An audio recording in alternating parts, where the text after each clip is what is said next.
TMC ప్రేక్షకులందరికీ కూడా హృదయపూర్వక నమస్కారాలు తెలియజేసుకుంటున్నాను. నేను పిరమిడ్ స్పిరిచువల్ సొసైటీస్ మూమెంట్లో బ్రహ్మర్షి పితామహ పత్రిజీ గారి లక్ష్య సాధన అయినటువంటి ధ్యాన జగత్తు, శాకాహార జగత్తు, పిరమిడ్ జగత్తు, వీటిలో ఎంతోమంది మాస్టర్స్ వారి వారి యొక్క ధ్యాన అనుభవాలని పంచుకోవటం మనం వింటూనే ఉన్నాం.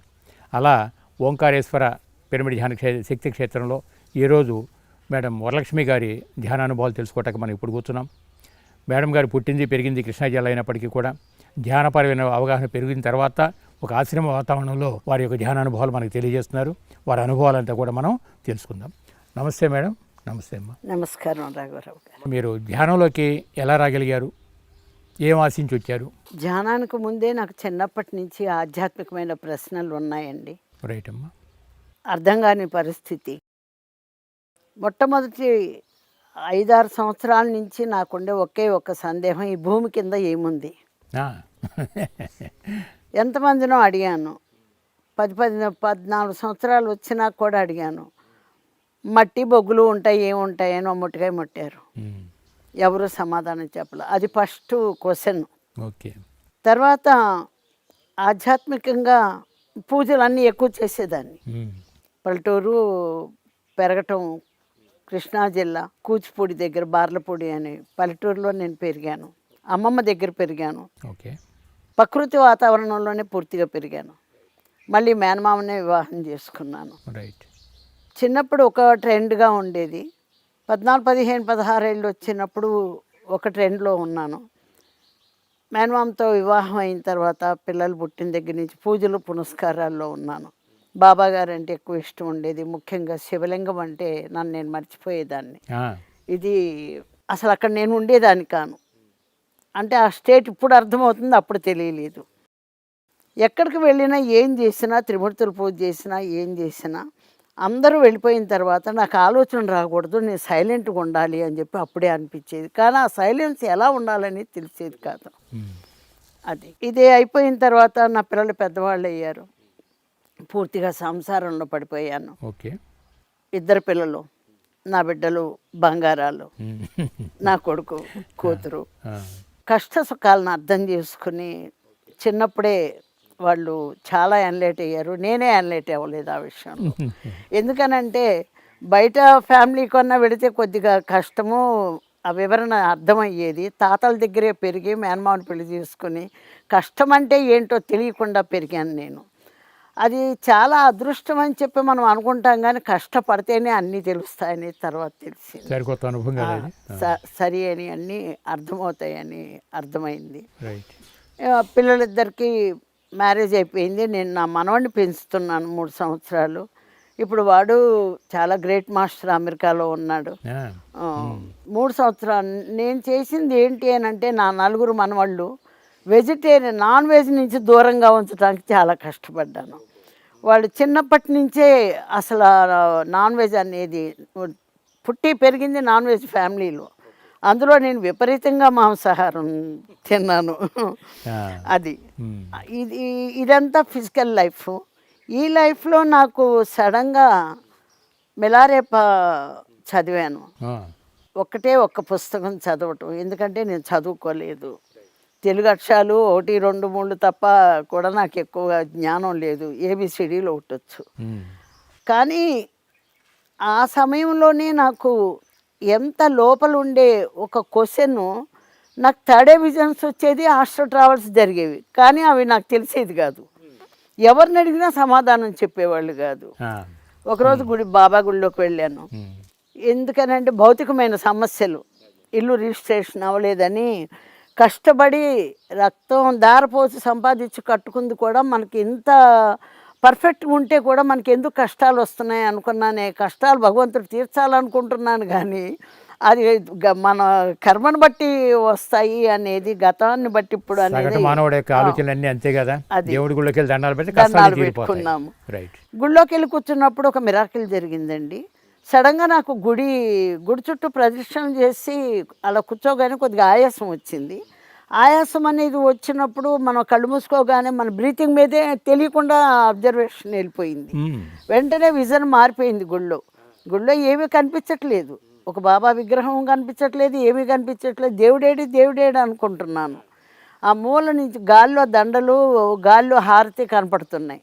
అప్పుడు మూల నుంచి బాబా గారు ఒక సంచి వేలాడి తీసుకుని గబా గబా వచ్చి లాగి చెంప మీద కొట్టారు. ఆ, ఇదేంటి నన్ను కొడుతున్నారు, ఏంటి బాబా నేను ఎన్నాళ్ళు తప్పిస్తున్నాను, దేవుడేడనంటే రాతిలో దేవుడు ఉన్నాడా? ఆ, ఆ? ఆ, ఒక రొట్టె ఒక నిమ్మకాయ తొక్క చాలు, ఒక చొక్కాతోటి నేను బతికి చూపిస్తే నాకు ఈ బంగారాలు వెండి కిరీటాలు ఇవన్నీ కావాలని నేను అడిగానా?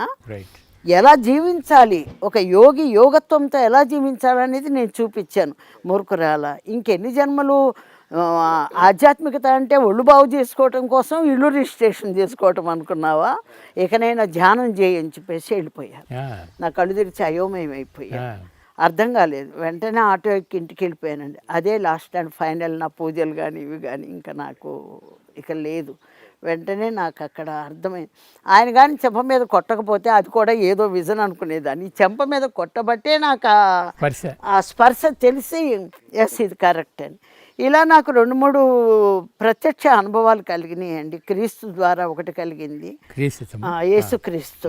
చూస్తూ ఉండగానే మబ్బులన్నీ ఒక చోటకు వచ్చేసి, ఎందుకు ఏడుస్తున్నావు నువ్వు, తొందరలోనే నువ్వు ఎన్లైట్ అయిపోతావు, కానీ నీకు ఇంకా కొద్దిగా సంసార ధర్మం ఉంది, నువ్వంటూ ధ్యానంలోకి రావడం మొదలు పెడితే నీకు దీని పని అయిపోతుంది, ఆ బాధ్యత అయిపోయిందంటే నువ్వు రియలైజ్ అవుతావు అని చెప్పి ఆయన చెప్పి వెళ్ళాను. అసలు ఎందుకు ఏడుస్తున్నానో తెలియదు, దేనికోసం ఏడుస్తున్నానో తెలియదు ఆ పరిస్థితి. అన్నిటికంటే ముఖ్యం ఏంటంటే చిన్నప్పటి నుంచి నేను భూమి కింద ఏముంది అనేది నేను అడగటం, అసలు ఏమిటి అనేది నా ఈ 23 సంవత్సరాల ప్రయాణం. 1998 మే 28 నేను ఈ ధ్యానంలోకి వచ్చాను. ఇప్పుడు ముఖర్జీ గారని ఓమార్ట్ ప్రిన్స్, మరి ఆయన ఇప్పుడు స్వర్గస్థులయ్యారు. ఆయన ఏ డైమెన్షన్లోకి వెళ్ళిపోయారు కూడా నేను చూశాను. రైట్. చాలా అద్భుతమైనటువంటి మాస్టర్, కనిపించినటువంటి ప్రజలకి ఎక్కువగా ముఖత కనిపించినటువంటి మాస్టర్. తెర వెనకాల అంటారు కదా. అవునండి, అలాంటి ఆయన ద్వారానే నేను ముందు ధ్యానంలోకి వచ్చాను. నాకుండే రోగాలు, అనారోగ్యాలు, మోకాలు నొప్పి, నడుము నొప్పి, ఆయాసం ఉండేది, స్నేపియా, రొమాంటిక్ పెయిన్స్, మొత్తం డాక్టర్స్ అన్నారు ఇంకా సోఫాలో పడుకొని టీవీలు చూసుకోవటం తప్ప మీ బాడీ పనికి రాదన్నారు. మా అమ్మ కూతురు ఇద్దరం ఏడ్చాం. నా సంసారం ఇవన్నీ ఉన్నాయి. ఇది కూడా ఎప్పుడు అంటే ముందు బాగానే ఆరోగ్యంగానే ఉన్నాను. పిల్లలు పెళ్ళిళ్ళ దగ్గరికి వచ్చేదరికి నా ఆరోగ్యం చెడిపోయింది. అంటే 48, 46 ఆ సమయంలో 40. అప్పుడు నేను అనుకున్నా, ఎందుకు ఇప్పుడు ఒక ఆరోగ్యం అంటే విలువ అనారోగ్యంలోకి వచ్చే నాకు అర్థమైంది. ఆరోగ్యం ఉన్నంతసేపు తెలియలేదు. దీన్ని ఇక నేను వండి పెడితే కానీ కుటుంబం మొత్తం జరగదు, అలాంటిది నేను పడుకుంటే ఎలా జరుగుతుందని దిగులు పడిపోయాను. ఆ టైంలోనే ఏదో పూజలు అన్నారు, అయ్యి అన్నారు, ఇంకా నాకు విరక్తి వచ్చింది. ఎస్ఎస్ఐ చేశానండి, 48వ బ్యాచ్. అది చేసిన కొద్ది రోజులు నాకు కొద్దిగా రిలాక్స్గా అనిపించింది. ఆ తర్వాత మళ్ళీ నేను మాంసం తినేసాను. నాకు ఆ స్థితప్రజ్ఞత రాలేదు. మాంసం ముందు కొన్నాళ్ళు మానేశారా? ఎస్ఎస్ఐ అయిన రోజులు మానేశాను. మళ్ళీ కుటుంబంలోకి వచ్చాను, మళ్ళీ మామూలు అయిపోయాను. పొద్దున్నే లేచి ఈ ముక్కు పట్టుకొని పీల్చి ఈ ముక్కు వదిలి, ఇవన్నీ సంసారాలు మనవాళ్ళు. పొద్దున్నే ఒక కుటుంబం ఇదే ఇళ్ళకి ఏది సాధ్యమవుతుంది, సాధ్యమయ్యేది ఇవ్వాలి. అసాధ్యమైనవన్నీ ఇచ్చి నువ్వు ఇది చేయి అది చేయి అంటే అవి చేసుకుంటూ కూర్చుంటే ఇంట్లో పని జరగదు. ఈ విధానంలో నేను దాన్ని రెక్లెస్ చేశానండి. నాకు వెంటనే నేను కంట్రోల్ అవ్వలేకపోయాను. ఆ నాన్ వెజ్ ఆహారం విషయంలో కంట్రోల్ అవ్వలేకపోయాను. తర్వాత పూర్తిగా నడుము నొప్పితోటి పూర్తిగా బెడ్ మీద ఉండాల్సిన పరిస్థితి వచ్చిందండి. ఆ సమయంలోనే ముఖర్జీ గారిని కలుసుకున్నాను. అప్పుడు ఆయన చెప్పారు, ఏలూరు రోడ్లో రాఘవరావు గారు ఉన్నారని. విజయవాడలో ఉన్నాయి 2 రోడ్లు, కానీ నాకు ఆ రోడ్డు కూడా తెలీదు. మా బాబుని అడిగి తీసుకెళ్తే మా బాబు కొద్దిగా విసుకున్నాడు కూడా. అమ్మ పూజలు అన్నావు, బాబా అన్నావు, ఎస్ఎస్వై అన్నావు, ఎందుకు వచ్చింది ఆపరేషన్ చేసుకొని ఇంట్లో పడి ఉన్నాడు. కానీ ముఖర్జీ గారు ఒకే మాట అన్నారు, అమ్మ ఆపరేషన్కి టైం ఉంది, మోకాలకి ముందు మోకాలు నొప్పి, అసలు నడవలేకపోతున్నాను, మరి ఈ లోపల మీరు ఒక్క 40 రోజులు రాఘవరావు గారని అక్కడ క్లాస్ చెప్తున్నారు, అక్కడికి వెళ్ళి మీరు ధ్యానం చేసుకోండి, ఉపయోగం ఉంటే చేసుకోండి, లేదంటే ఇక మానేద్దురుగాని అన్నారు. ఆ మాట నచ్చిందండి. నిజమే, ఆయన ఆ మాట అన్నారు. నేను చేసి చూద్దాం, ఏం పోయింది, ఇది ఎక్కడికి వెళ్ళేది కాదు కదా. నేను రాఘవరావు గారి ఇంటికి వెళ్ళాను. మొట్టమొదటిసారి ఆ దంపతులు ఇద్దరిని కలుసుకున్నాను. మరి వారి ద్వారా ధ్యానం ఎలా చేయాలో తెలుసుకున్నాను. ఇంటికొచ్చాను. అక్కడప్పుడు భార్గవి అని ఒక మేడం ఉన్నారు. 4 గంటలు ధ్యానం చేశారు అని చెప్పి అందరూ క్లాప్స్ కొట్టారు. 100 మంది దాకా వచ్చారు. గొప్ప గొప్ప వాళ్ళు వచ్చారు. డాక్టర్లు వచ్చారు. వీళ్ళందరూ వచ్చారు. ఇంతమంది వచ్చారంటే ఇందులో ఏదో ఉందని చెప్పి నాకు ఒక నమ్మకం బలపడింది. ఇంటికొచ్చాను. నాకు ఓ పక్క విజన్స్ ఉన్నాయి. హాస్టల్ ట్రావెల్స్ ఉంది. కానీ ఆ అమ్మాయి మాటలు నేను నమ్మలేదు అక్కడ.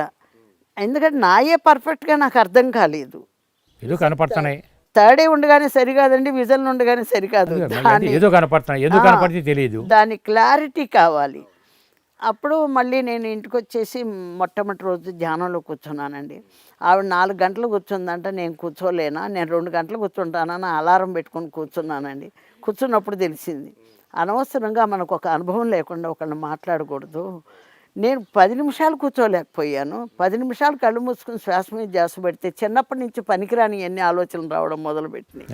ఇలాంటి ఆలోచనలన్నీ కట్ చేసేసుకుని అప్పుడు నాకు బుద్ధి వచ్చింది. వెంటనే ఒకళ్ళని చూడగానే అబ్బో నేను చేయలేనా అనుకోవటం కాదు, నేను చేసి చూసినాక నాకు అర్థమైంది.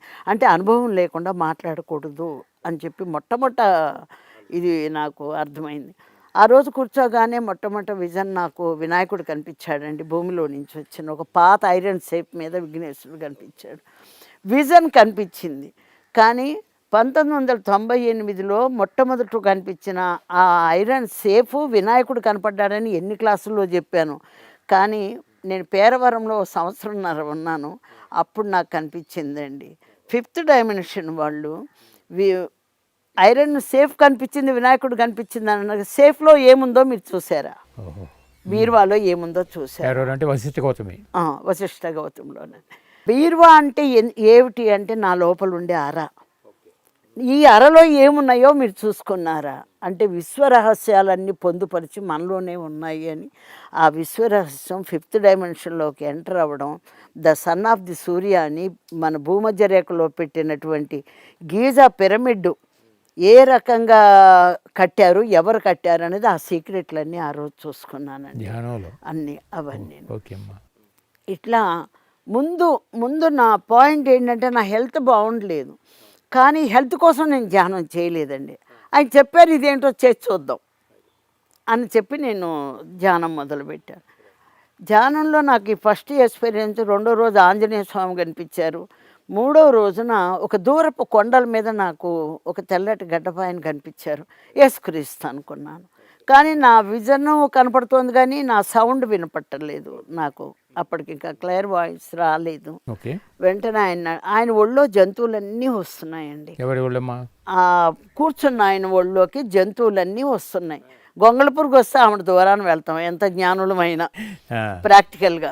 కానీ గొంగళ పురుగును కూడా ప్రేమగా నిమురుతున్నారు ఆయన.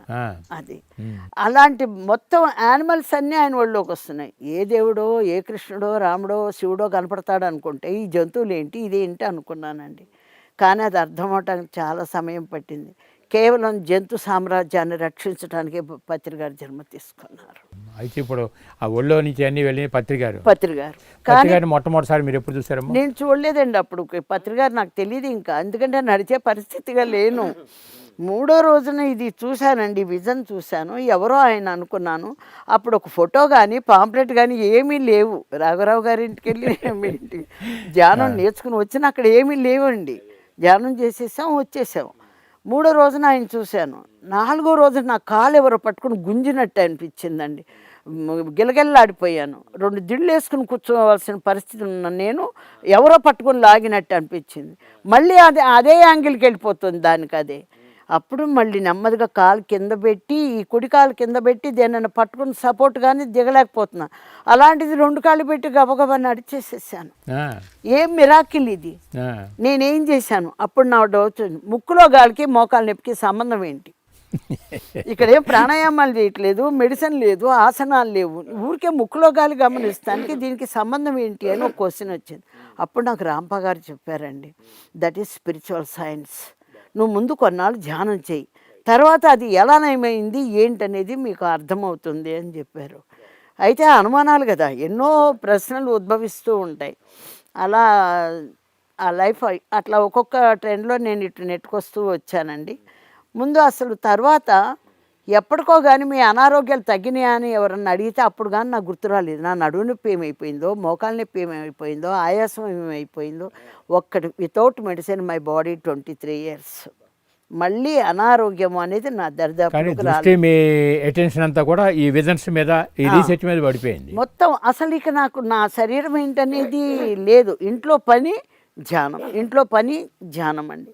4వ రోజున నేను మళ్ళీ ఇది జరిగిన తర్వాత 6వ రోజునండి మా పేరెంట్స్ పక్కన చనిపోయారు ఎవరో. మా వారు అన్నారు వెళ్ళి కాస్త చూసిరా అన్న పక్క రోడ్లో అన్న. సరిగ్గా రాఘవరావు గారు ఫోన్ చేసి పత్రి గారు గుంటూరు వస్తున్నారు, గురువు గారు రండి అన్నారు. అంటే నాకు నిజంగా అప్పుడు ఎలా పడితే అలా వెళ్ళటం తెలిసేది కాదండి. ఏదో నేను ఏదన్నా కారులో తీసుకెళ్ళేవారు, లేదంటే స్కూటర్ మీద తీసుకెళ్ళేవారు. నాకు బస్సులు కూడా నాకు అసలు ఎక్కడున్నాయో ఎట్లా వెళ్ళాలో తెలియదు. గుంటూరు అంటే అమెరికా అంత దూరం అన్నంత భ్రమలో ఉన్నాను. బయట జరిగిన అలవాటు బయటే తిరిగి అలవాట్లేదు. రాఘవరావు గారు అన్నారు మీరు అక్కడికి వచ్చేయండి మేడం, అందరం కలిపి వెళ్దామన్నారు. కానీ ఈయన చనిపోయిన ఆవిడ దగ్గరికి వెళ్ళమన్నారు. ఏం చెయ్యాలి? ఎందుకంటే ఇంట్లో భర్తల మాట కాదని లేని పరిస్థితి, పేరెంట్స్. కానీ ఒక్కటే అనుకున్నానండి, నేను బాగోలేనప్పుడు మంచం మీద ఉన్నప్పుడు డజన్ చక్కెరకేళి యాపిల్స్ తెచ్చి అమ్మ ఎలా ఉన్నావమ్మా అని అయ్యో ఇది అది అని అయ్యో పాపం అన్నారు. కానీ నువ్వు పాపం చేసావే, క్షయం చేసుకోమని ఎవరు చెప్పలా. అయ్యో పాపం అంటున్నారు, వెళ్ళిపోతున్నారు. కానీ ఈ రోజున 5 రోజుల్లో 6 రోజుల్లో ధ్యానం మొదలుపెట్టి నేను నడవటానికి వచ్చి నా ఇంట్లో కొద్ది కాఫీ నేను పెట్టుకుని తాగగలిగే పరిస్థితికి తీసుకొచ్చి శ్వాస మీద ధ్యాస పెట్టిన ఆయన చూడాలా, వీళ్ళని చూడాలా అని నాకు నేనే చూసుకుని ఏమైనా సరే ఆ చచ్చిపోయిన శరీరాన్ని నేను చూస్తాను, తర్వాత అన్న పరామర్శించవచ్చు, ముందు నేను వెళ్ళిపోవాలని చెప్పి వెళ్ళానండి. గుంటూరు వెళితే పెద్ద ఆశ్రమం, ఒక కాషాయంబరధారి ఎవరో ఉంటారు అనుకున్నాను. తీరా అక్కడికి వెళ్ళి చూస్తే మంచం మీద పడుకుని ఉన్నారు. చుట్టూ 10 మంది ఉన్నారు. ఆనందరావు గారు ఇట్లా చాలామంది సీనియర్ మాస్టర్లు. అప్పుడు వెళ్ళగానే ఆయన చూసి రండి రండి మీకోసమే ఎదురు చూస్తున్నానంటే మళ్ళీ అనుమానం. పలానా అని తెలిస్తే మీకోసం ఎదురు చూశారు అనొచ్చు, ఎవరైనా నన్ను తెలియకుండా అంటున్నారు. అప్పటికే నాకండి గురువులు అంటే ఒక దొంగలు అన్న ఒక అభిప్రాయం ఉందండి కొన్ని కారణాల వల్ల. అక్కడ ఒక సామాన్య మానవుడు యొక్క ఆలోచనలో ఉన్నాను నేను అక్కడ. కానీ దూరం ఆయన ఆ మాట అనేది వాళ్ళకి అనుమానం వచ్చింది. కూర్చోబెట్టారు, ఏమిటని అడిగారు, ఇలాగని విజన్స్ చెప్పాను. అక్కడికి అది అయిపోయింది. ఫ్లూట్ వాయించారు. 48 సంవత్సరాలు పట్టింది నాకు ఈ ధ్యానంలోకి వచ్చి ఒక గురువు దగ్గరికి రావటానికి. అంటే 48 సంవత్సరాలు కాదు, కోట్ల యుగాలు పట్టింది అన్నారు. ఎవరైనా నా దగ్గర చేరాలి అంటే కోట్ల యుగాలు జన్మలు ఎత్తితేనే చివరికి నా దగ్గర చేరగలుగుతారు. ఎవరైతే నా దగ్గర చేరగలిగారో వాళ్ళందరితో ఆఖరి జన్మే అన్నారు. ఫస్ట్ కలయికలో ఫస్ట్ స్టేట్మెంట్ అది అన్నారు. అది అయిపోయిందండి. మరి నేను వెళ్ళిపోతానన్నాను. రాఘవరావు గారు నేను ఇంటి దగ్గర తీసుకొచ్చి దింపుతానన్నారు. అదే సరైన ఆ రోజు ఫస్ట్ మైకు నాకు ఇచ్చి అనుభవాలు చెప్పమన్నారు. మైక్ పట్టుకోవటం చేతగాని వాళ్ళం. మరి ఏమి చేతగాని వాళ్ళకే ప్రతిదీ నేర్పించి సొసైటీలో తీసుకొచ్చారండి. అది పత్రిగారి టాలెంట్.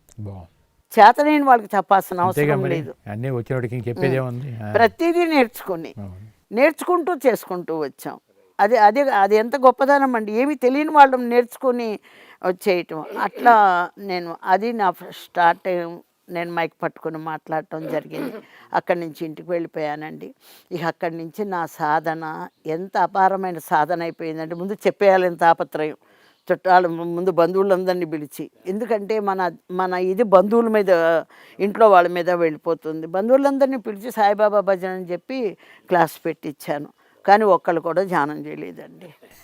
నాకు అది అప్పుడు అనిపించింది, కేవలం బంధువులు వైపే చూడకూడదు, ఎవరు తెలిస్తే వాళ్ళకి చెప్పాలి అని చెప్పి. కానీ బయటికి వెళ్ళే పరిస్థితి కాదు. అప్పుడు నేను విపరీతమైన సాధనలో ఉన్నానండి. ఆ సాధన ఎట్లా అయిపోయిందంటే చివరికి పని ఇల్లు తప్ప గేటు దాటి సంవత్సరం అయిందండి బయటికి అడుగుపెట్టి. అంత సాధన చేసుకున్నాను. చివరికి మా వారికి ఎవరో చెప్పారంట, ఆడవాళ్ళు అంత సాధన చేస్తే తలపగిలిపోతుంది, ఇంకా ఏదో ఇంటి మట్టికే ఆరోగ్యం దాకా బాగుంది, ఇంకా వద్దు అని చెప్పి. నువ్వు మానేస్తావా లేదా అన్నారు. నేను మానేసే పరిస్థితి కాదండి. ఎన్ని గంటలు కూర్చునే వాళ్ళమో ఒక్కొక్క సిట్టింగ్లో? మీరు ఒక్కొక్క సిట్టింగ్లో నేను చెప్పలేనండి. రాత్రి మొత్తం కూర్చునేదాన్ని, నిద్రపోయేదాన్ని కాదు. మళ్ళీ పొద్దున్న లేసి పని చేసుకునేదాన్ని, పావుగా ఒక గంట టైం దొరికితే కూర్చునేదాన్ని. అలా నా ఖాళీ టైం అంతా ధ్యానానికే అయితే ఉపయోగించుకున్నాను. పని లేదంటే ధ్యానం. అంతే, పని ధ్యానం అండి. అది చివరికి ఏమైపోయిందంటే పూర్తిగా 24 అవర్స్ అందులో కూర్చున్నట్టు అయిపోయింది. మరి ఆహారం తర్వాత ఎస్ఎస్వై తర్వాత మళ్ళీ మాంసాహారంకి వచ్చారు కదా. అసలు రావటమే నేను మొట్టమొదట పత్రికాని చూస్తానికి వెళ్ళినప్పుడే ఆ మెట్లు ఎక్కుతుంటే అక్కడ అది హోటల్ కాబట్టి స్మెల్ వచ్చింది, నాన్ వెజ్ వండే స్మెల్. నా భయం వేసింది టెంప్ట్ అవుతానేమో అని, కానీ టెంప్ట్ అవ్వలేదండి. ఎప్పుడైతే ఒక్కరోజు ధ్యానంలోనే, ఒక 5 రోజులు ధ్యానంలోనే ఆ టెంప్ట్ అవ్వనటువంటి స్థితికి నేను వచ్చేసానంటే ఇది పరమాద్భుతం. నాన్ వెజ్ నుంచి బయటపడటం సామాన్యం కాదు, అందులో అతిగా తిన్నవాళ్ళు. అలాంటిది నాకు అసలు టెంప్ట్ అవ్వలేదు. నేను వెంటనే అది నేను గమనించుకున్నా. మొత్తం మీద దాని మీద కోరిక తగ్గిపోయింది. అసలు నాకు అసలు దాని మీదే లేకుండా అయిపోయింది. ఇక అక్కడి నుంచి నేను ఆ నాన్ వెజ్ స్టాప్ అయిపోయింది. నా కుటుంబం మొత్తం కూడా నాన్ వెజ్ స్టాప్ మొత్తం. ఇక ప్రయాణం అండి. 24 గంటలు 22 గంటలు ధ్యానం చేశానండి. అంతా ఎందుకు కూర్చోవాల్సి వచ్చిందంటే ఐఎమ్ స్పిరిచువల్ సైంటిస్ట్ అని తర్వాత అర్థమైంది. ప్రతిదీ రీసెర్చ్. ఏంటి ఇదేంటి, ఒక అష్టడ్రావుడ్ ఏంటి, ఒక సిల్వర్ కార్డ్ ఏంటి, ఒక కారణ శరీరం ఏంటి, ఈ శరీరం ఏంటి, ఈ రీసెర్చ్లో పడిపోయేదాన్ని. కళ్ళు మూసుకోవటం. నన్ను మాస్టర్ శివుడు కొన్నాళ్ళు 6 నెలలు శివుడి దగ్గర ట్రైనింగ్ పెట్టారు కైలాసంలో. ఆయన ఇక చెప్పింది చెప్పాలంటే చాలా ఉంది, లాట్ ఆఫ్ స్టోరీస్ అవి. అయితే ఓం నమ శివాయ అన్న దానికి మాత్రం ఆయన అర్థం చెప్పారండి. అది కూడా శ్వాస మీద ధ్యాసలోకి వెళ్ళింది. నా అంటే నాది నేను అన్నది వదులుకుంటే, మా అంటే మమకారం, నాది నేను అన్న మమకారం వదులుకుంటే, సి అంటే శిఖరాగ్రాన్ని చేరుకుంటావు. ఎప్పుడు వా అంటే వాయువును పట్టుకున్నప్పుడు, శివాయ వాయువుని పట్టుకున్నప్పుడు, యా అంటే యమధర్మం, మరణం లేదనేది నీకు అర్థమవుతుంది. నమ శివాయ అని ఓం నమ శివాయలో అంతరార్థం, అంత అంతరార్థం. మనం అంతా ఓం నమ శివాయ అని అంటాం కానీ దాన్ని ఎందుకు పలుకుతున్నాం దాని అంతరార్థం తెలియదు. ఇలా ప్రతిదీ అంతరార్థాలు తెలియజెప్పుకుంటూ ఆయన చాలా చెప్పారు. అది అయిపోయిన తర్వాత వెంకటేశ్వర దగ్గర కొన్ని రోజులు పెట్టారు. ఈ రీసెర్చ్కి ఏమైపోతుందంటే నాకు సైలెంట్గా ఇక్కడ కూర్చుండిపోవాలి నేను. అది చిన్నప్పుడు అక్కడ భూమి కింద ఏముంది అనేది ఏంటి అని అంటే నాకు తర్వాత అర్థమైంది. నాకు 2 విజన్స్ తర్వాత నాకు 3rd విజన్ అండి, సృష్టి రహస్యం అండి. సృష్టి ఎలా జరుగుతుంది, సృష్టి యొక్క రూపం ఏంటి, అది నాకు ఆ విజన్ కనిపించినప్పుడు భయంకరంగా మంటలు వచ్చేసి భయం వేసింది. అక్కడి నుంచి ఆ సృష్టి రహస్యాన్ని నేను ఛేదించుకోవటమే నా జీవిత లక్ష్యంగా నేను పుట్టాను అన్నది నాకు అర్థమైంది. ఏంటమ్మా బ్రీఫ్గా ఏంటి మేడం అది? బ్రీఫ్ అంటే ఈ భూమిలో, ఈ భూమండలంలో ఏదైతే మనం ఇక్కడికి వచ్చి ఉన్నామో అది క్రియేట్ అయిపోతుంది, సృష్టింపబడిపోతుంది. కేవలం ఇద్దరు కలయిక ద్వారా పిట్టలేంటి మనుషులేంటి సృష్టి జరగటం అనేది సర్వసామాన్యం. కానీ దీని రహస్యం ఏంటి, మూల చైతన్యం అంటే ఏంటి, సృష్టి ఏంటి, అఖిలాండం అంటే ఏంటి, అది ఇక్కడ ఏదైతే ఉందో అండపిండ బ్రహ్మాండం, ఎలా అయితే అండం ఉందో ఆ అండంలో నుంచి పిండంగా ఎప్పుడు మారుతుంది, ఈ పిండం ఎలా బిడ్డగా మారుతుంది, ఈ బిడ్డ ఇంత బ్రహ్మాండంగా ఎలా అయ్యింది, దీని వెనకమాల ఉండే రీసెర్చ్ అంతా నేను చూసుకుంటూ వచ్చానండి. ఇలా ప్రతిదీ ఏ పాయింట్ అయినా రీసెర్చ్ చేసుకుని దాని మూలం ఛేదించేదాకా ఊరుకునేదాన్ని కాదు. చివరికి మా మదర్ వచ్చింది, మా వారు పెద్ద మీటింగ్ పెట్టేశారు. ఇది సంసారం వదిలేసింది, ఇక సన్యాసం అయిపోతుంది, ఇలా గంటలు కూర్చుండిపోతే అసలు ఎలాగూ అని అంటే అప్పుడు రాఘవరావు గారికి ఫోన్ చేశారు. ఫోన్ చేస్తే రాఘవరావు గారు అడిగారు, అంటే ఆవిడ డిస్టర్బ్ చేయమాకండి కొన్నాళ్ళు, తర్వాత మామూలుగా అయిపోతారని చెప్పారు ఆయన. ఇక దాంతో ఆ నెల రోజులు అంటే మనం ఒక పనిలో ఉన్నప్పుడు మనకు సహాయం ఎలా వస్తుందంటే మా మదర్ వచ్చి ఆ నెల రోజులు నాకు ఉన్నారండి. ఆ నెల రోజులు ఆ 1 అవర్ స్నానానికిను బాత్రూమ్ కూడా అసలు ఎందుకు వెళ్ళాలి అన్నంత పీక్ అయిపోయింది అనమాట. ఆ 1 అవర్ కూడా వేస్టే అండి. తెలుసుకోవాలి. ఆహారం లేదండి, నిరాహారంతో ఉన్నాను. నిరాహారంతో ఏమీ లేదండి, అసలు నిరాహారమే. అసలు బయటికి రాలేదు కదా, ఆ రూమ్లోనే కూర్చోవటం, బయట ఎప్పుడన్నా అట్లా రావటం బాత్రూమ్ కానీ, అంతేనండి. అలా సాగి అలా ఒక 3 నెలలు నాకు 4 నెలలు సాధనలో ఉన్నానండి. అది అయిపోయింది. తర్వాత మళ్ళీ ఇంట్లో పనులకి దీనికి నేను బయటకు వచ్చాను. ఆ ట్రెక్కింగ్లు వెళ్ళటము చేయటము ఇది ఇక నా శోధన అనంతం ఉంటూనే ఉంది. ట్రెక్కింగ్లో ఏం గమనించారమ్మా మీరు? ట్రెక్కింగ్లో ఒళ్ళు నొప్పులు వచ్చినాయి ముందు. ఆ సూర్యుడు చూడండి ఎంత బాగున్నారని అంటే, ముందు కాళ్ళు ఒళ్ళు నొప్పులు పడుతుంటే ఆ సూర్యుడు అందం నాకు కనిపించలేదు. ఒకటి మన అవగాహనలో మన లోపల ఉండే స్థితిని బట్టే ప్రతిదీ గమనించగలుగుతామండి. ఆ తర్వాతే కానీ ధ్యానంలోకి వచ్చినాకే నాకు ఆ చంద్రోదయం కానీ, ఒక కళలు కానీ, సూర్యాస్తమయం కానీ, సూర్యోదయం కానీ, అలాగే ఆ ట్రెక్కింగ్కి వెళ్ళినప్పుడు భౌతికంగా చూసేదానికంటే నాకు ఎక్కువగా హాస్టల్గానే కనిపించేవి. అక్కడ ఎవరెవరు, ఒక తిరుపతి కింద ఏముంది, ఆయన వెంకటేశ్వరుడు ఎక్కడున్నాడు, ఆ లోపల ఎంతమంది నదులు చూశానండి. ఆ నదుల్లో ఇప్పటికి కూడా సజీవంగా ధ్యానం చేస్తున్నారు వాళ్ళు అంతా ఇదిలో. మనం అలా అపారంగా కూర్చునే పరిస్థితి కాదు. మనది మధ్య మార్గం, సంసారం ప్లస్ ఇది. ఆ పని ఈ పని జరుగుతూ వచ్చింది.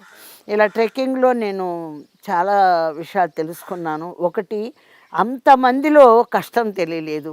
ఒకరికొకరు అందరం ఒక కంబైన్డ్గా మనం అన్న స్థితిలో వెళ్ళామండి. అలాగే మొట్టమొదటి పత్రికారంటే ఏదో గురువు గారు అవతల దేవుళ్ళు వేరే ఉన్నారు అన్న స్టేజ్లో ధ్యానం మొదలు పెడతానికి వచ్చారు. కానీ పత్రికారంటే ఎవరు అన్నది 99లోనే నేను స్టార్టింగ్ తెలుసుకోగలిగానండి. ఎంతటి మహాజ్ఞానం అంటే అన్నీ కలిపిన ఒక ముద్ద, ఒక దాన్ని పౌల్ అంటారు దాన్ని. ఆ పౌల్ అనే ఒక పెద్ద జ్ఞానపు ముద్ద. ఆ జ్ఞానపు ముద్దలో నుంచి మీరు ఎంత తీసుకోగలిగితే అంతా ఉంది. ఇది అని మనం ఐడెంటిటీ చేయటానికి లేనటువంటి స్థితి అండి. అప్పుడే నేను అర్థం చేసుకున్నాను ఆయన్ని. అమ్మో అందరూ అని. ఎందుకంటే చిన్న ఎక్స్పీరియన్స్ వచ్చిందండి. వెంకటేశ్వరుడి దగ్గర పెట్టినప్పుడు ఆయన నన్ను పుల్లల్లో పెట్టి తగలబెట్టేస్తున్నారు. కాళ్ళు అవన్నీ బాగా తగలబడుతున్నాను, నేను బాగా ఎంజాయ్ చేస్తున్నాను. ఇక్కడికి వచ్చేదలికి పెయిన్ వచ్చేసింది. భయపడిపోయాను. అమ్మో నేను తగలబడుతున్నాను అంటే ఇక్కడి నుంచి అజ్ఞానం అనేది తగలబడిపోయింది. ఈ స్థితి నుంచి ఇక్కడ ఇంకా తగలబడలా, ఇంకా ఇక్కడ ఆ అజ్ఞానం ఉంది.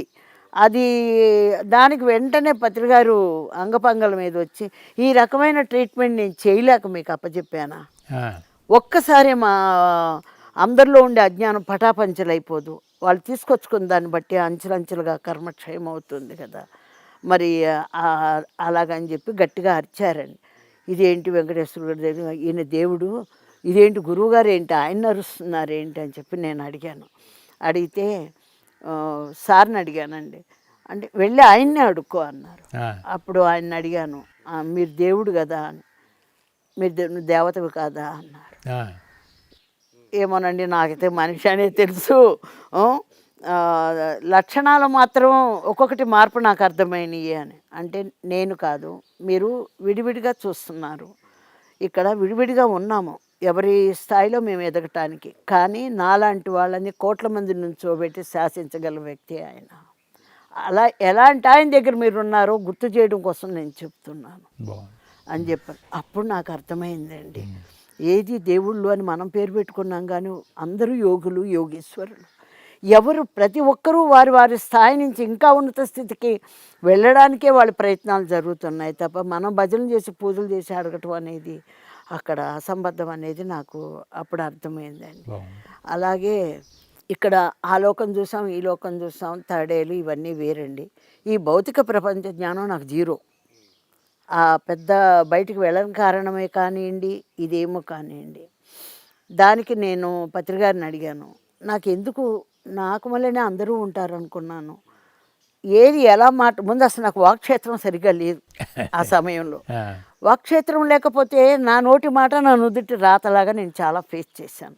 తర్వాత కొన్ని అనుభవాలు అయినాక నాకు అర్థమైంది ఎలా ఉండాలి, ఎలా ఉండకూడదు, అవతల వ్యక్తులు ఎలా ఉంటారు, ఏంటి, మనం ఎలా ఉండాలి. పత్రికారు ఒక మాట చెప్పారు, ఒక అందమైన పువ్వు చూడగానే ప్రతి ఒక్కరు కోసుకోవాలని చూస్తారు, అది రాంగ్ కాదు, అది వాళ్ళ లక్షణం, అది ఆకర్షణ.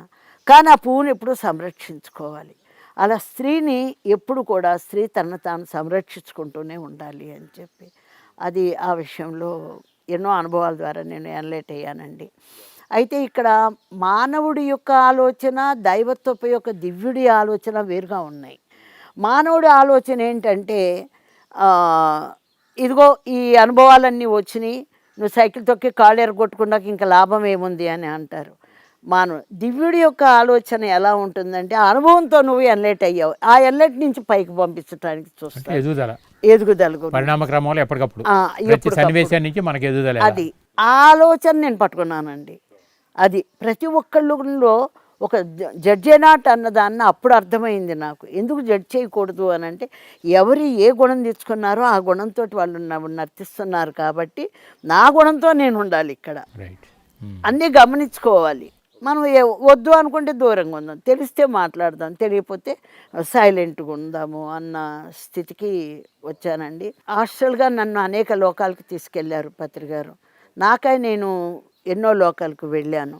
ఎందుకు ఈ లోకాలకంటే ఇప్పుడు ఎందుకు ఈ దేశాలు తిరుగుతున్నాం, ఓ సంస్కృతి, ఆ దేశ సంస్కృతి, లేకపోతే ఆ దేశంలో ఏమున్నాయి ఇవన్నీ తెలుసుకోవటానికి. అలాగే కానీ ఈ లోకాలు అనేది ఏంటంటే ఈ లోకాల పరిచయం మన జ్ఞానాన్ని అభివృద్ధి చెందిస్తుంది. రేపు ముందే ఫ్యూచర్ ప్లానింగ్ అనమాట. ఈ లోకంలోకి నేను వెళ్ళొచ్చా, ఈ లోకంలోకి వెళ్తే నేను ఎలా ఉండాలి, అప్పుడు మనం ప్లాన్ చేసుకోవడానికి ఒక వీలుగా ఉంటుంది. అలా చూసుకున్నామండి. ఎవరు ఎన్ని లోకాల్లో ఉన్నా నాకు అద్భుతం అంతా భూలోకంలోనే కనిపించింది. ఎందుకనంటే వారి వారి లోకాల్లో వారి వారి దేహాలు, వారి వారి యొక్క అవయవాలు, వారి ఫీలింగ్స్ అన్నీ డిఫరెంట్గా ఉన్నాయి, వేరువేరుగా ఉన్నాయి. ఇవన్నీ చూసిన దాని మీద అన్నీ కలిపి ఉన్నటువంటి మానవ శరీరం మహా అద్భుతం అని నాకు అర్థమైంది. చాలా అద్భుతం అండి. ఎందుకంటే ఈ ఒక హాస్టల్ బాడీ ఏంటి, దాని ఫీలింగ్స్ ఏంటి, దాని జీవన విధానం ఏంటి, దాని ఎఫెక్ట్ ఈ బాడీ మీద ఎలా పడుతుంది, ఇవన్నీ కూడా నేను చాలా రీసెర్చ్ చేసుకుని ఇక నిరంతరం నేను దానిలోనే ఉంటానండి. ఎందుకంటే నా ఈ జన్మకి ఆఖరి జన్మ అదే. ఇప్పుడు నేను ఏం తెలుసుకోవాలి. ఇది పూర్తి కాకుండా నేను వెళ్ళానంటే మళ్ళీ రావడానికి రావచ్చు పోవచ్చు, కానీ ఇది పూర్తి అయిపోవాలి. ఈ పూర్తి అవ్వడం కోసం నేను చాలా ఫేస్ చేయాల్సి వచ్చింది అండి. ఎందుకంటే నేను చెప్తే అర్థం కాదు, చెప్పడానికి వీలు లేదు. అలాంటి సబ్జెక్ట్ తీసుకున్నాను. సృష్టి అంటే మాటలు కాదండి, సృష్టి రహస్యం అంటే అంతకంటే కాదు. రహస్యం అని ఎందుకున్నారు, నిగూఢంగా అట్టిపెట్టాలి కాబట్టి రహస్యం. దాన్ని మనం పబ్లిక్ చేయకూడదు. కానీ ఎవరైతే అంతరంగికంగా సిద్ధపడి ఉన్నారో వాళ్ళకి తప్పనిసరిగా అంది తీరుతుంది. చివరికి అందులోకి రాందే మోక్షం లేదు, ఇక అదే మోక్ష ప్రాప్తి. మరి ఇప్పుడు ఎన్ని లోకాలు ఇవన్నీ తిరుగుతున్నారు కదా మేడం. ఇప్పుడు మరి పిరమిడ్ సొసైటీస్లో ఈ పిరమిడ్ అనేటటువంటి పదం కూడా స్పిరిచువాలిటీకి యాడ్ చేశారు కదా పత్రి గారు. ఇప్పుడు ఆ పిరమిడ్ మీద మీరు ఏమైనా మెసేజ్ తీసుకున్నారా? పిరమిడ్ మీద నేను చాలా మెసేజ్లు తీసుకున్నానండి. పిరమిడ్ అన్నది ఒక 5th డైమెన్షన్ వాళ్ళ ప్రణాళిక. ఓకే. అది దాని నిండా ఉన్నది ఏంటి అంటే ఇక్కడ భూమిని ఏమంటున్నాం, భూమాత, ఫిమేల్ ఎనర్జీ, స్త్రీ ఎనర్జీ. అలాగే 5th డైమెన్షన్ వాళ్ళది మేల్ ఎనర్జీ అండి, మేల్ ఎనర్జీ. ఆ మేల్ ఎనర్జీ యొక్క ఏదైతే సిస్టమో దాని జ్ఞానము అవంతా ఉన్నాయో దాంట్లో ఉండే పర్ఫెక్షన్ తోటి ఆ పిరమిడ్ నిర్మాణం జరిగింది. Male energy. ఇక్కడ ఈ భూమి స్త్రీ అనేది ఇక్కడ చూడండి, ఇప్పుడు అర్ధనారీశ్వర తత్వం, స్త్రీ పురుషులు ఇద్దరు ఉంటేనే అక్కడ సంసారం. అది స్త్రీలో మహిళా శక్తి అదంతా వేరండి, ఆ శక్తి వేరు. అలాగని పురుషుడు లేకుండా స్త్రీ లేదు, స్త్రీ లేకుండా పురుషుడు లేడు, మరి ఇద్దరు ఒకటే. తనను తానే చిన్నబుచ్చుకున్నట్టు. ఒక స్త్రీని చిన్నబుచ్చారనుకోండి, నిన్ను నువ్వే కించపరుచుకున్నట్టు ఉంది. కాబట్టి ఇక్కడ పురుషుడు యొక్క వాల్యూ, వాళ్ళ యొక్క ఇది స్త్రీ తెలుసుకోవాలి, స్త్రీ యొక్క శక్తిని పురుషుడు తెలుసుకోవాలి. ఈ తెలుసుకోకుండా ఈ నేనులో ఉండిపోయాము. ఇప్పుడు మేములోకి వచ్చాం, మనంలోకి వచ్చాం. అలాగే ఆ పిరమిడ్ని నిర్మాణం ఎన్నప్పుడు 5 లక్షల సంవత్సరాల క్రితమే ప్లానింగ్ జరిగిందండి. ద సన్ ఆఫ్ ది సూర్య అని నేను ఆ విజన్ చూశాను. అక్కడి నుంచి తీసుకొచ్చుకున్నటువంటి విభూతిని, సూర్యుడు మహాజ్ఞానవంతుడు, ఆయన చుట్టూ ఉండే ఈ నవగ్రహాలతోటి 26,000 సంవత్సరాలు ఈ మిల్కీ వే అంతా తిరిగి తీసుకొచ్చిన జ్ఞానాన్ని ఆయన వెదజల్లుతున్నాడు. ఎలా వెదజల్లుతున్నాడు? ఇప్పుడు మన శబ్దంతో ఎలా వెదజల్లుతున్నామో ఆయన విభూతితో వెదజల్లుతున్నాడు. ఆ బూడిద అవన్నీ కొన్ని సరెండర్లో అలా దూరం జరిగిపోయి ఉన్నాయి. ఆ చివరి జరిగిన దాన్ని ఒక యంత్రం ద్వారా వీళ్ళు వెళ్ళి ఎలా వెళ్ళాలనేది అక్కడ కూడా పత్రి గారి గైడింగ్తో అది దాన్ని తీసుకొచ్చారండి. ఆ విభూతి అనేది రీసెర్చ్ చేసినప్పుడు తెలిసిందండి. దాంట్లో కూడా అనేకమైన విశ్వరహస్యాలు పొందుపరచబడి ఉన్నాయి. అలా తప్ప ఇంక సూర్యుడు ఇంకొకలా ఇవ్వటానికి లేదు. దాన్ని తీసుకొచ్చి దాన్ని గిజా పిరమిడ్ అప్పుడు ఎలా కట్టాలి అనేది అప్పుడు పిరమిడ్ ప్లాన్ జరిగిందండి. ఆ కోణాలు 4 కలిసినప్పుడు దాంట్లో ఉండేది సజీవంగా ఎలా ఉంటుంది, నిర్జీవం అయిపోదు, సజీవంగా ఉంటుంది. మానవ దేహానికి పరిమితం ఉంది కాబట్టి ఇది మరణించటం వేరండి. మరణాన్ని తీసుకొచ్చి దీనికి జతపరచకూడదు. ఆ జ్ఞానాన్ని ఆ గిజా పిరమిడ్లో వాళ్ళు నిలవబెట్టారండి. నిలవబెట్టి దానిపైన దాని లోపల చాలా సీక్రెట్స్ ఉన్నాయండి. ఫిజికల్ సైంటిస్టులకి అది అర్థం కాదు. ఇప్పుడు వాళ్ళు కూడా ధ్యానం చేస్తే మనకి ఎంతో సహకరించిన వాళ్ళు అవుతారు. భౌతికపరమైన పరిశోధనలే కదా అవన్నీ. అవునండి, అంతరార్థాలు తెలియదు. అవును, అంతరార్థాలు తెలియదు. అలా అవన్నీ దాంట్లో పొందుపరిచి దాని ద్వారా ఆ రోజు నుంచే ఆయన ప్లాన్ చేశారండి. తర్వాత ఈ భూమండలపు ప్లాన్ ఎట్లాగంటే భూమండలను మార్చాలంటే ఇప్పుడు మేలు ఫీమేలు ఎలా అంటే అది ఎనర్జీ సిస్టమ్స్ ఇక్కడ ఎర్త్ సిస్టమ్ ఇది అది ప్రతి చోట పిరమిడ్లు అండి. పత్రి గారు వచ్చిన తర్వాత ఈ భూమండలంలో ఎన్ని పిరమిడ్లు వచ్చినాయి అది మనకు కౌంట్ కావాలి ఇప్పుడు. ఎందుకంటే ఇన్ని పిరమిడ్లు ఎవరు కట్టారు? అసలు పిరమిడ్ ఎవరు కట్టలేదు. అప్పుడు కట్టిన తర్వాత దాన్ని ఒక యాంగిల్గానో దేనిగానో చేశారే కానీ ఇంత పరిశోధన ఎక్కడా జరగలేదు. శవాల కోసం కాదండి పిరమిడ్ శవాలతోటి ఉంది అని చాలామంది కొంతమంది గురువులు కూడా స్టేట్మెంట్ ఇస్తున్నారు. అంతరార్థం తెలియక అది అందరం అలాగే అనుకున్నాం. ఏమంటే చనిపోయిన శవాలని అందులో పెట్టి ఏం సాధిస్తారు? వాడు బతుకుతాడా? లేదండి, అది దాంట్లో వాళ్ళకి కొన్ని సీక్రెట్స్ ఉన్నాయండి. ఎందుకంటే ఒక చిన్న ఇప్పుడు ఈ టెక్నాలజీ వచ్చినాక ఇవాళ డిజిటల్గా ప్రపంచవ్యాప్తంగా మనం మాట్లాడుతున్నాం. మరి టెక్నాలజీ రాకమునుపు మనిషి ఎదురుగుంటే సాధ్యమయ్యేది. అలాంటి టెక్నాలజీని ఆ రోజు కూడా ఉందండి. మనకంటే అద్భుతమైన టెక్నాలజీ ఉంది. ఈ ప్రతి బోన్లోనూ ఈ హెడ్లోనూ దీంట్లోనూ అద్భుతమైన రికార్డింగ్ ఉందండి. అందుకే దహనం చేసేయమంటారు, దీన్ని బూడిదనేమో నీళ్ళలో కలిపేయమంటారు. ఇప్పుడు ఆ స్కల్లు, ఆ పుర్రెన్ను కానీ ఆ బోన్ కానీ ఇవన్నీ వాటిలో రికార్డ్ అయి ఉంటాయి. తమ యొక్క జ్ఞానాన్ని ఎవరైనా వచ్చి తీసుకుంటాం కోసం వాళ్ళు దీనికి మనకు సజీవ సమాధి యోగి వీరబ్రహ్మేంద్ర స్వామి మనకు తెలిసివి మనకు అన్నీ ఉన్నాయి. అలాంటి టెక్నిక్ తోటి వాళ్ళు ఆ బాడీని నిలవపెట్టారండి. అవి కూడా నేను రీసెర్చ్ చేశాను. ఎంత జ్ఞానాన్ని ఎప్పుడెప్పుడు ఎనర్జీని ఎలా బయటికి తీసుకోవాలి అనేది. మరి ఇప్పుడు 99 నుంచే మనకి ఈ పిఎస్ఎస్ మూవ్మెంట్లో యజ్ఞాలు చేయటం మొదలైంది కదమ్మా. 99 నుంచి 2009 వరకు 11 జ్ఞాన మహాయజ్ఞాలు అన్నారు. తర్వాత అక్కడి నుంచి జ్ఞాన మహాచక్రం అని చెప్పి అన్నారు. ఇప్పుడు మరి 2018 వరకు జరిగిన జ్ఞాన మహాచక్రాలు ఒకటైతే 2019 నుంచి మహిళ అనేటటువంటి యాడ్ అయింది దానికి. ఆ మహిళ అనేటటువంటి యాడ్ అవటంలో మీ అంతరార్థం ఏం గ్రహించగలిగారమ్మా? ఏదన్నా భూమి కదా. అవునమ్మా, ఈ భూమి స్థానం ఇవ్వండి ఎవరు నుంచోలేరు కదా. అందుకని భూమికి ఏ శక్తి ఉంటే, ఎంత ఓర్పు ఉంటే, ఎంత సహనం ఉంటే, ఎంత నాశనం చేస్తున్నా భరించగలిగింది. అలాగే ఒక స్త్రీ కూడా బిడ్డలను కంటుంది, తన శారీరకంగా ఎంతో కష్టపడుతుంది.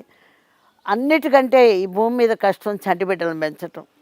పురుషుడు ఒక్కరోజు భరించలేడు ఒక పసిబిడ్డని. రాత్రి అనక పగలనక నిద్ర మానేసి వారి మలమూత్రాలు ఎత్తి వారికి పాలు ఇచ్చి పెంచటము అంటే తనను తాను త్యాగం చేసుకుంటే కానీ బిడ్డ పెరగడు. మరి ఒక స్త్రీకే ఇంత ఇది ఉన్నప్పుడు ఈ భూమండలానికి ఎంత ఉండాలి? కాబట్టి ఆ భూమి యొక్క ఎనర్జీతో పుట్టింది ఇక్కడ మహిళ. మహి అంటే ఇక్కడ స్త్రీ, ఇలా అంటే ఈ భూమి. కాబట్టి ఆ మహిళా శక్తి అనేది కంప్లీట్ బయటకు వచ్చే పీరియడ్ ఇది భూమి మీద. అలాగని పురుషుడికి శక్తి లేదని, పురుషుడి యొక్క జ్ఞానము ఆ పటుత్వము అది వేరు. కానీ ఇక్కడ స్త్రీ అనేది ఏంటంటే స్త్రీలో ఉండే ప్రతి అణువు పరమాణువు కూడా వికసించేటువంటి సమయం ఇప్పుడు వచ్చింది. తన జ్ఞానాన్ని బయటికి చెప్పేటువంటి సమయం ఇప్పుడు వచ్చింది. సమయం రాకుండా ఏది బయటికి తేలేదు పత్రికారు. ఏ సమయంలో ఏది రావాలో అది తీసుకొచ్చారు. అలాగే ఈ సమయంలో స్త్రీ తన యొక్క సంపూర్ణత్వాన్ని ప్రపంచం మీదకి వెదజల్లబడాల్సిన అవసరం వచ్చింది. కాబట్టి జ్ఞాన మహిళా శక్తి అంటే మామూలు జ్ఞాన మహాచక్రాలు ఎన్ని సంవత్సరాలు జరుగుతున్నాయి, కానీ ఇప్పుడు మహిళ అంటే ఫిమేల్ ఎనర్జీ కూడా దానికి యాడ్ అవుతుంది. కంప్లీట్నెస్ ఉంది, ఫుల్ఫిల్నెస్ ఉంది లోపల. స్త్రీకి తెలియనటువంటి ఆ ఓర్పు, ఆ సహన శక్తి అన్నీ. అలాగే ఆ అణువు పరిమాణముల్లో కూడా చాలా తేడా ఉందండి. మొత్తం విచ్చుకుపోతుందన్నమాట. ఆ విచ్చుకోవటమే ఎన్లైట్మెంట్. వాళ్ళు ఇలా కూర్చొని అలా ధ్యానం చేయగానే ముందు వాళ్ళ స్త్రీలే డెవలప్మెంట్ ఎక్కువ. అంటే వికాసం అంటాం కదా, అది బుద్ధి వికాసం అంటాం. బుద్ధి వికాసం బుద్ధి జరుగుతుంది. వికాసం. రైట్ జ్ఞానం ఉండటం ఒకటి, ప్రాపంచిక జ్ఞానం ఒకటి, బుద్ధి వికాసం ఒకటి. రైట్. అది ఆ బుద్ధి ప్రపంచానికిగా వికసించిందా, ఆత్మజ్ఞానానికి వికసించిందా? ఆత్మ ఉండి మనసుతో జీవించాం. అంతేగా మరి ఇప్పుడు రీసెర్చ్ అంటే భౌతిక ప్రపంచంలోనూ పిహెచ్డీ చేసేవాళ్ళు ఉన్నారు. ఉన్నారు. వాళ్ళు ఇప్పుడు రాకెట్లు వెళ్తున్నాయి, చంద్రమండలానికి వెళ్తున్నారు. బట్ వాళ్ళు ఫిజికల్గా వాళ్ళు చేసేది వేరే. బట్ అంతర్గతంగా స్పిరిచువల్ రీసెర్చ్ ఇది అంతా. స్పిరిచువల్. అందుకే పత్రిక చెప్తారు కదా, నేను ఒక ఆధ్యాత్మిక శాస్త్రవేత్తని అంటారు. అవునండి. కాబట్టి ఎవరు నా దగ్గరికి వస్తారు? శాస్త్రవేత్త కావాలనే వాళ్ళు నా దగ్గరికి వస్తారు. అంటే ఫిజికల్ ఈ spirituality means it's pure science. అంతే కదా. అంతే. ఎలాగ ఆధ్యాత్మిక శాస్త్రం అని చెప్పి అంటాం. శాస్త్రం అంటేనే వాళ్ళు కూడా గతంలో ఇప్పుడు భారతదేశం వేదభూమి అని చెప్పినప్పటికీ కూడా వేద పరిజ్ఞానం అంతా కూడా ఈ స్పిరిచువల్ సైన్స్ అని చెప్తారు. ఎందుకంటే ఆధ్యాత్మిక శాస్త్రం అన్నారు దాన్ని. శాస్త్రం అంటేనే సైన్స్. దాన్ని రీసెర్చ్ చేసే వాళ్ళంతా శాస్త్రవేత్తలే. శాస్త్రం అది ఏమిటి అని తెలుసుకోవటానికి నా ప్రయత్నం. తెలిసినా తెలియపోయినా జరిగేది ఒకటి. అన్నిటికంటే మోస్ట్ ఇంపార్టెంట్ శ్వాస మీద ధ్యాస పెట్టించటమే. కొత్త వాళ్ళందరికీ ధ్యానం చెప్పటమే. 98లో 99లో నేను అనుకున్నాను, ఎంత కష్టపడి మేము అందరినీ తీసుకొస్తే సారేమో వాళ్ళందరినీ తిట్టి కోపడి పంపించేసేవారు, వెళ్ళిపోయేవారు, 10 మంది మిగిలేవారు కాదు. ఆ రోజు నుంచి ఈ రోజు దాకా రాఘరావు గారు మేము అలాగే ఉన్నాం, ఆ మహాకొండను వదిలిపెట్టకుండా. కానీ ఎంతోమందిని తీసుకొచ్చాం, ఎంతోమంది వెళ్ళిపోయారు. ఎంతో సీనియర్ మాస్టర్లు అనుకున్న వాళ్ళు కూడా బ్రేక్ అయిపోయారు.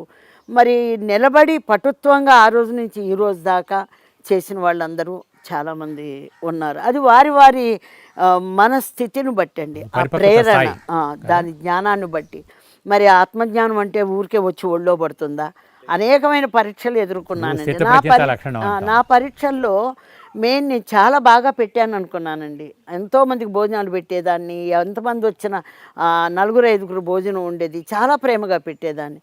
కానీ అది కూడా కరెక్ట్ కాదు అని నాకు పత్రికారే ఫిజికల్గా మారువేషాల్లో వచ్చి నాకు పరీక్షలు పెట్టారు. ఎందుకంటే వెంకటేశ్వరుడు మారువేషంలో వచ్చారు, మరి వినాయకుడు వచ్చారు, ఇట్లా చాలామంది అష్టావక్రుల వారు వచ్చారు, మరి జరాతృష్ట వచ్చారు. అందరూ వచ్చి వెళ్ళిపోయిన తర్వాత తెలిసేది. మా అందరం కలిపి టూర్ వేసుకున్నాం 1 నెల రోజులు, 99లో అనుకుంటా. అప్పుడు నాకు పరమశివుడు వెంటబడితే నీవు సన్యాసివి, నీకేం తెలుస్తుంది, సంసారంలో కానీ నిర్వాణం జరగదు, మా వెంట ఎందుకు పడుతున్నావు, మీకు అసలు మీ తప్పు లేదు, మిమ్మల్ని అందరిని కూర్చోబెట్టి వీడు భోజనాలు పెడుతున్నారు, అందుకే మీకేం తెలియట్లా, ఓ సంసారివి కాదు తెలుస్తుంది, మగవాడు కష్టపడి ఇంట్లో 4 పళ్ళాలు భోజనం లేపాలంటే ఎంత కష్టపడాలో, స్త్రీ ఎంత కష్టపడాలో, అలా ఉండి కూడా ధ్యానం చేస్తేనే మోక్షం వస్తుంది తప్ప రాదు అని ఆయనకే పాఠాలు చెప్పాను నేను. ఇంటికి వచ్చి నాకు తెలిసింది ఆయనని. అప్పుడు నేను అడిగాను పత్రికారిని, అందరూ మారువేషాల్లో వచ్చి వెళ్ళిపోతుంటే ఎలా తెలుస్తున్నాను అంటే, డైరెక్ట్గా పరీక్ష ఎదురుకుండా వస్తారా? పరీక్ష అంటే మారువేషం అంటే శివుడు వస్తే ఒక సమాధానం, బయట మిగతా వాళ్ళు వస్తే ఒక సమాధానం రాకూడదు కదా. అందుకని ఆ విషయం చెప్పారు. ఆహారం అనేది ఆ 2 పరీక్షల్లో నేను విశ్వామిత్రుడిలాగా నేను ఎన్లైట్ అయ్యానండి. నేను లెగలేని పరిస్థితుల్లో కూడా మోకాళ్ళు నొప్పిగా ఉండి ఇవన్నీ కొద్దిగా మళ్ళీ పెయిన్ వచ్చింది ఒక రవ్వ, వర్క్ ఎక్కువైనప్పుడు. అప్పుడు ఒక ఆయన వచ్చారు,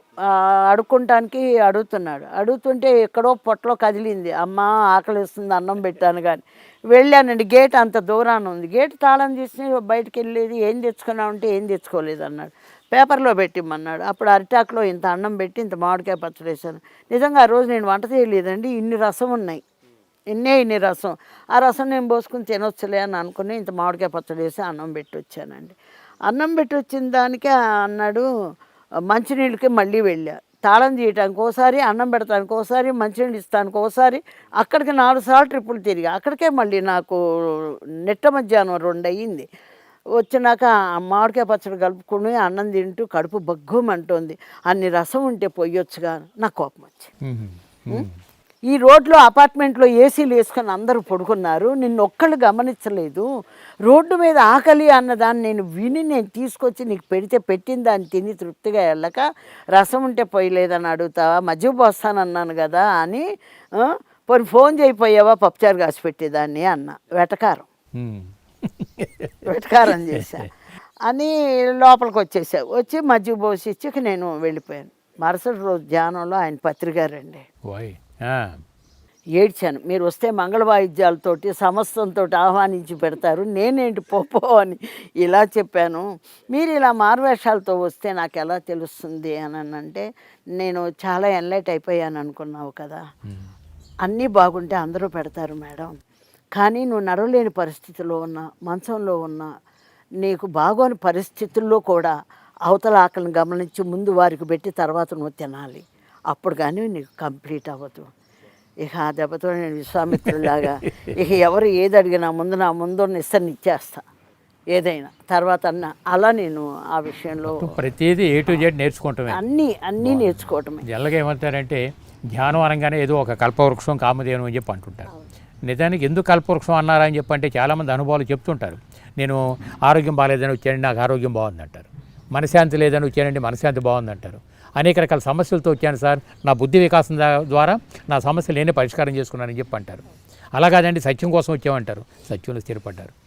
నిజానికి ఇన్ని ఆటుపోట్లకు తట్టుకుని ఈ విధంగా నిలబడి చేయటం అన్నది ఒక దివ్య ప్రణాళికలు, ఇవన్నీ కూడా భాగాల కింద అర్థమవుతున్నాయి పరిస్థితి అంతా. సో వెరీ హ్యాపీ మేడం, ఇంత అద్భుతమైనటువంటి ఇంత నాలెడ్జీని మీరు గమనించుకోగలిగి పత్రిక యొక్క గొప్పతనాన్ని, పిఎస్ఎస్ మూమెంట్ యొక్క ఆ స్ట్రెంగ్త్ ఏ విధంగా ఉంది అంటే ఈ భూప్రపంచం మీద మార్చేటటువంటి ప్రతిదానికి ఇవన్నీ కూడా తక్షణం కర్తవ్యం ఏమిటి, మనం దివ్య ప్రణాళికలో భాగంగా ఎలా పనిచేస్తుంది, ఎన్నో విషయాలు మీరు చాలా అద్భుతంగా చెప్పారు.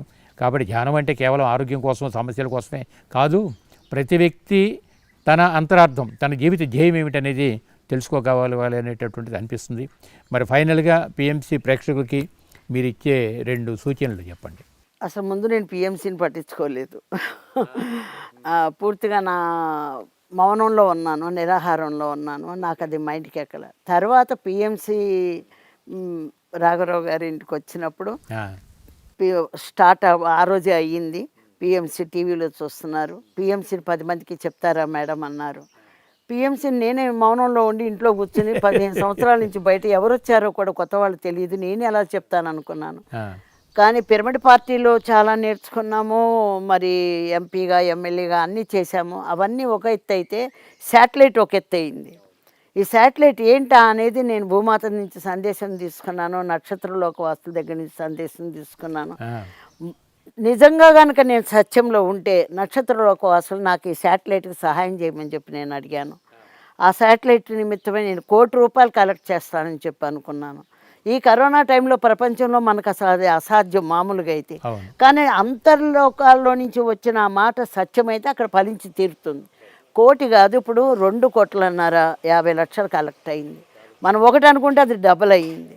అక్కడ చెప్పింది మనం సత్యలో ఉన్నప్పుడు ఆ మాట వర్తించి తీరుతుంది. వారిని అక్కడ మనం మేనేజ్ చేయటమే. అందుకని ఈరోజు పిఎంసి చాలా కష్టపడుతుంది. ఈ పిఎంసి ద్వారా ఇళ్లల్లో కూర్చుని హాయిగా పత్రిక గారు చెప్పినట్టు చక్కగా భోజనం చేస్తూ అన్నీ తింటూ పనులు చేసుకుంటూ కూడా మనం దాన్ని వీక్షించవచ్చు. పిఎంసికి ఒక యూత్, మేమంతా పెద్దవాళ్ళం అయిపోయాం, ఇంకా బయటికి పరిగెట్టే పరిస్థితి తక్కువ, అయినా మనం ఇంట్లో కూర్చుని కూడా ఏం చేయొచ్చు, ఏం చెయ్యాలి అనేది పిఎంసి మనల్ని చూపించకపోతే ఇవాళ మన వల్ల కాదు. అందులో ఇంకోటి మేడం, ఇప్పుడు గత 27 సంవత్సరాల నుంచి ఫిజికల్గా ఊరూరు వాడవాడ తిరిగి ఎంత ప్రచారం జరిగిందో, పిఎంసి వచ్చిన తర్వాత ఈ 3 సంవత్సరాల్లో దీనికి 100 రెట్లు ప్రచారం జరిగింది, ప్రపంచానికి వెళ్ళిపోయింది. మరి ఫైనల్గా మీరు పిఎంసి ప్రేక్షకులకు మీరు ఇచ్చే సూచన ఏంటి చెప్పండి. ప్రతి ఒక్కరూ ధ్యానం చేయాలని అందరూ చెప్తామండి, కానీ ఈ ధ్యానం చేసి ప్రాపంచికంలో ఎలా ఉండాలి, వివేకము, విజ్ఞత, అలాగే ఆధ్యాత్మికంగా ఎలా ఉండాలి అనేది, సంసారం మొదలకూడదు. ఇదివరకు ఇది ఒక పెద్ద బాదరాబందీ అనుకున్నాం కొన్ని, కానీ బాదరాబందీ లేదు అని పత్రిక గారి దగ్గర మనం అనుకుంటంలో ఉంది. సంసారం ఒక మహా అద్భుతం, ఆధ్యాత్మికత అంతకంటే అద్భుతం. ఈ రెండింటిని కలిపితేనే మనకు మోక్షం అనేది నేను చెప్తున్నాను. అందుకని ఫ్యామిలీలో భార్య భర్తలు బిడ్డలు అన్నీ సంపూర్ణంగా ఉండాలి. అలాగని వాళ్ళు చెప్పిన అజ్ఞానులు చెప్పిన విధంగా వెళ్ళకూడదు. మరి మన గురువు ఏం చెప్తే అది చేయటం. సీతన్న గీత దాటిందేమో కానీ నేను పత్రిక గారు తీసిన గీత దాటి ప్రాపంచిక ప్రలోభాల్లో పడి కొట్టుకుపోకుండా గురువు మీద అపారమైనటువంటి భక్తి విశ్వాసాలతో ఉండగలిగినప్పుడే ఆధ్యాత్మిక పురోగమనంలో మనం ముందుకెళ్తాం. బాగుంది. Thank you madam, thank you. అద్భుతమైన సందేశం ఇది మాస్టర్స్. ధ్యానం దేనికి అని చెప్పి అంటుంటారు. మరి కళ్ళు మూసు కూర్చోగానే ఆరోగ్యాలు తక్కపడినట్లయితే ఎంతమంది డాక్టర్లు ఎందుకు, మందులు ఎందుకు అని చెప్పి అనేవాళ్ళు ఇంతమంది ఉంటుంటారు. కానీ ఎంతమంది పిరమిడ్ మాస్టర్స్ యొక్క అనుభవాలన్నీ మనం వినగలిగినప్పుడు కేవలం ఆరోగ్యపరంగానే కాకుండా ఆధ్యాత్మిక ఒరవడిలో, ఆత్మ పురోగమనంలో మనం ఎక్కడి నుంచి వచ్చాం, ఏ ధ్యేయం కోసం భూమి మీదకి వచ్చామనేది మరి ఆ గురువు యొక్క అనుగ్రహం ఉంటేనే మనం ఏమిటో, మన పరిస్థితి ఏమిటో మనకు అర్థమవుతుంది అనేది మరి మేడం గారి ద్వారా మనం తెలుసుకున్నాం. మరి ప్రతి ఒక్కరు కూడా ధ్యానం చేసి ఆ స్థాయికి ఎదగాలని చెప్పని పిఎంసి ప్రేక్షకులందరికీ కూడా మరొకసారి నేను విన్నవించుకుంటూ ఇంత అద్భుతమైనటువంటి ధ్యానాన్ని పంచిన వరలక్ష్మి మేడం గారికి మరొకసారి నమస్తే అమ్మ. నమస్తే.